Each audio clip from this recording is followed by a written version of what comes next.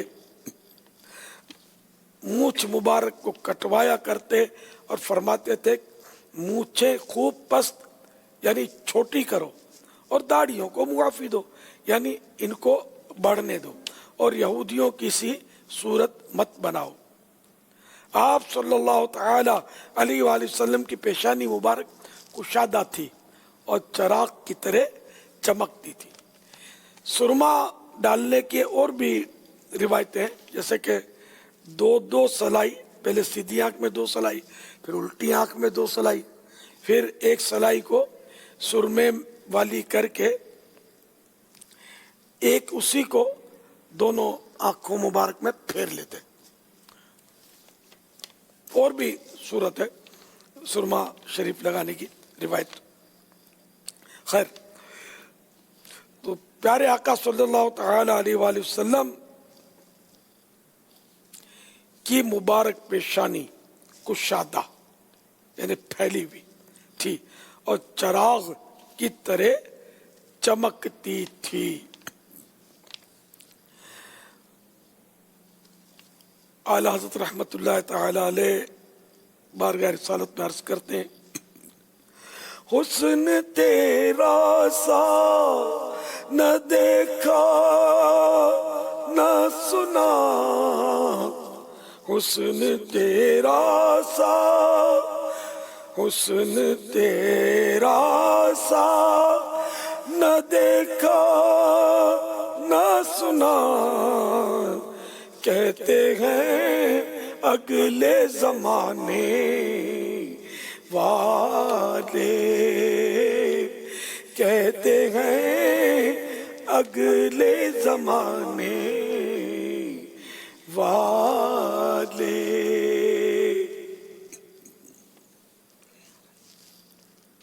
دو کان مبارک کامل و مکمل کمپلیٹ تھے، سننے کی قوت مبارکہ ایسی تھی کہ آسمان کے دروازے کھلنے کی آواز بھی سن لیتے تھے۔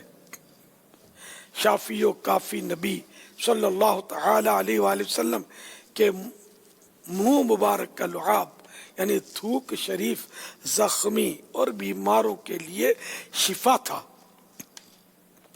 خوش آواز ہونے کے علاوہ آپ صلی اللہ تعالی علیہ وآلہ وسلم بلند آواز اتنے تھے کہ جہاں تک آپ صلی اللہ تعالی علیہ وآلہ وسلم کی آواز شریف پہنچتی تھی اور کسی کی آواز نہ پہنچتی تھی۔ خطبوں میں آپ صلی اللہ تعالی علیہ وآلہ وسلم کی مبارک آواز گھروں میں پردہ نشین عورتوں تک پہنچ جاتی تھی۔ گردن مبارک چاندی کی مانند سفید، گردن مبارک چاندی کی مانند صاف، ہاتھ مبارک اور بازو مبارک پر گوشت گوشت سے بھرے تھے۔ آپ صلی اللہ تعالی علیہ وآلہ وسلم سینہ، آپ صلی اللہ تعالی علیہ وآلہ وسلم کا سینہ بے کینہ کشادہ تھا۔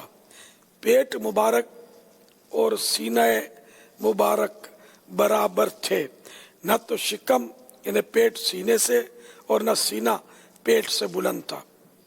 پشت یعنی پیٹھ مبارک ایسی صاف و سفید تھی کہ گویا پگھلائی ہوئی چاندی ہے۔ دونوں پاؤں مبارک گوشت سے بھرے ہوئے اور خوبصورت ایسے کہ کسی انسان کے نہ تھے، اور نرم و صاف ایسے کہ ان پر پانی ذرا بھی نہ ٹھہرتا بلکہ فوراً نیچے کی طرف آ جاتا۔ ایڑیاں کم گوشت اور دونوں پنڈلیاں مبارک باریک و سفید و لطیف گویا کھجور کا مغز ہیں۔ جب آپ چلتے تو قدم مبارک و قوت و ٹھہراؤ اور وقار و تواضع سے اٹھاتے، جیسا کہ اہل ہمت و شجاعت کا قاعدہ ہے۔ آپ صلی اللہ تعالی علیہ وآلہ وسلم جب پتھر پر چلتے تو وہ نرم ہو جاتا تاکہ آپ صلی اللہ تعالی علیہ وآلہ وسلم بآسانی اس پر سے گزر جائیں، اور جب ریت پر چلتے تو اس میں قدم مبارک کا نشان نہ ہوتا۔